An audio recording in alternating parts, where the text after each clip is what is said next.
can there be one single document that definitively proves Indian citizenship? The short answer is no. Because unlike several countries around the world, India has never adopted a national citizenship card. Do you know how to prove you're an Indian citizen? If someone stopped you today and asked for proof of citizenship, what would you show? An Aadhaar card? Sorry, that's not proof of citizenship. Maybe a PAN card, a voter ID? Nope, not those either. What about an Indian passport? Now that's what most of us would instinctively reach for. After all, it's the one document that carries the Republic of India's name, emblem, and your nationality. But here's the surprise. According to the Ministry of External Affairs, an Indian passport is primarily a travel document, not a conclusive proof of Indian citizenship. The document most Indians consider the ultimate identity proof is not officially treated as the final word on citizenship. So if Aadhaar is not enough, PAN is not enough, voter ID is not enough, and even a passport is not considered a conclusive proof, then what exactly proves that you're an Indian citizen? Now the answer to that question is a little complicated. So stay with us for the next few minutes as we break it down step by step. Because before we answer what actually proves Indian citizenship, we first need to understand what exactly the Ministry of External Affairs is saying. And more importantly, which law backs the ministry's claim. What does Indian law say about the citizenship? Let's start with the statement that triggered the debate. On the occasion of the 14th Passport Seva Divas, an official from the Ministry of External Affairs made a remark that surprised many. The official said that an Indian passport is not a document that conclusively establishes citizenship. According to the MEA, a passport is primarily a travel document.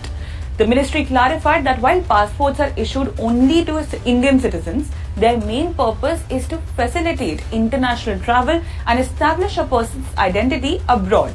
In other words, a passport may indicate that you're an Indian citizen, but according to the government's interpretation, it is not the final or conclusive document that determines citizenship. Now, this is where the debate gets interesting, because legally, an Indian passport is not handed out casually.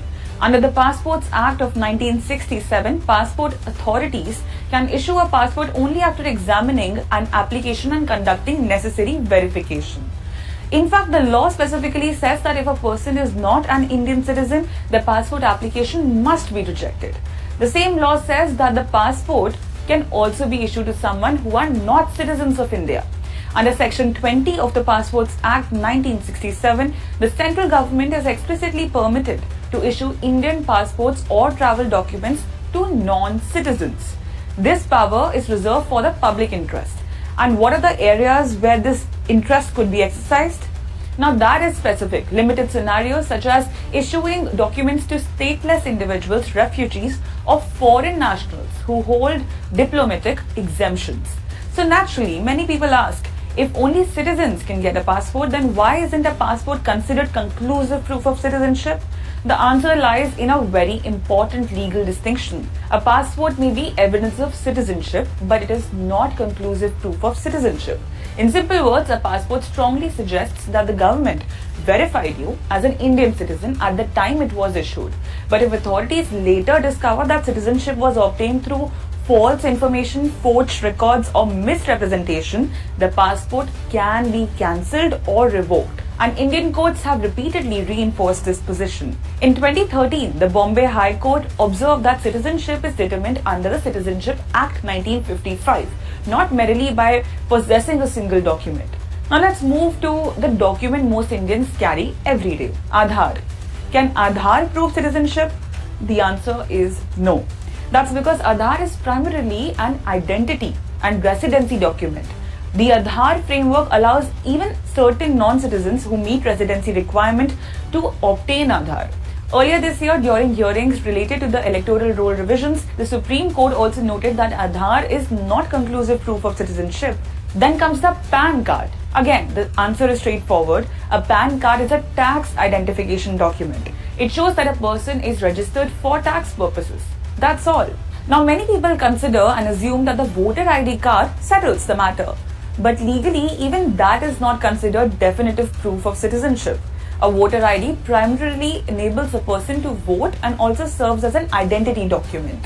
Interestingly, the government itself has acknowledged this complexity. In Parliament in 2020, the Ministry of Home Affairs was directly asked whether these documents could be treated as definitive proof of citizenship. The ministry did not identify any one of them as the final proof. In other words, citizenship is ultimately a legal status determined under the Citizenship Act based on eligibility and supporting records, not by one card, certificate, or document alone. The answer lies not in a single document, but in the law itself. Who decides Indian citizenship? The Constitution of India, the Citizenship Act 1955. These are the legal foundations that determine who is and who is not an Indian citizen. Under the Citizenship Act, a person can become an Indian citizen through 5 different routes. There are routes to Indian citizenship: by birth, by descent, by registration, by naturalization, by incorporation of territory. And this is where things get complicated because the proof required often depends on how citizenship is being claimed. For some people, a birth certificate may be the most important document. For others, it could be records showing their parents' citizenship. Someone who became a citizen through registration or naturalization may rely on official citizenship certificates issued by the government. Others may need a combination of school records, electoral rolls, passports, family documents, and residence records. Depending on the case, one, several, or all may be examined. And that's exactly how courts usually approach citizenship disputes. Instead of treating one document as the final answer, courts often look at the totality of evidence. A passport may show that the government accepted a person's claim of citizenship. A voter ID may suggest that election authorities consider the person eligible to vote as a citizen. A birth certificate may establish where and when a person was born. But each document proves a specific fact.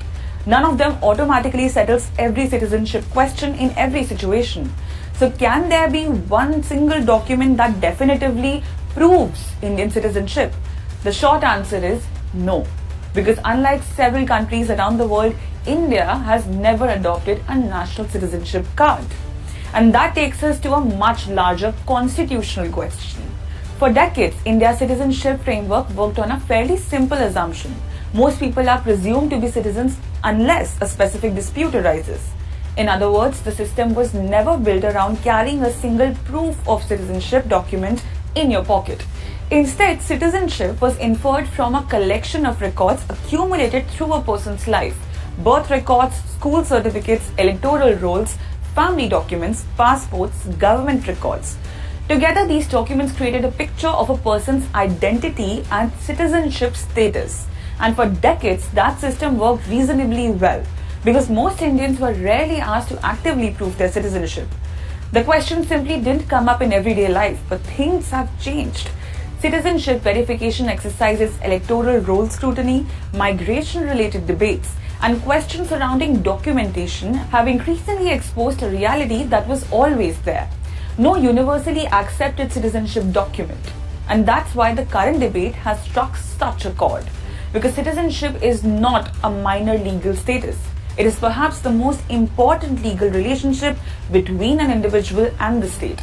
But the big question here is, should a modern democracy of 1.4 billion people continue to rely on a patchwork of documents, records, and presumptions to establish the most fundamental legal bond between a citizen and the nation? Or is it time for a clearer, universally accepted framework? And that debate, unfortunately, is far from over.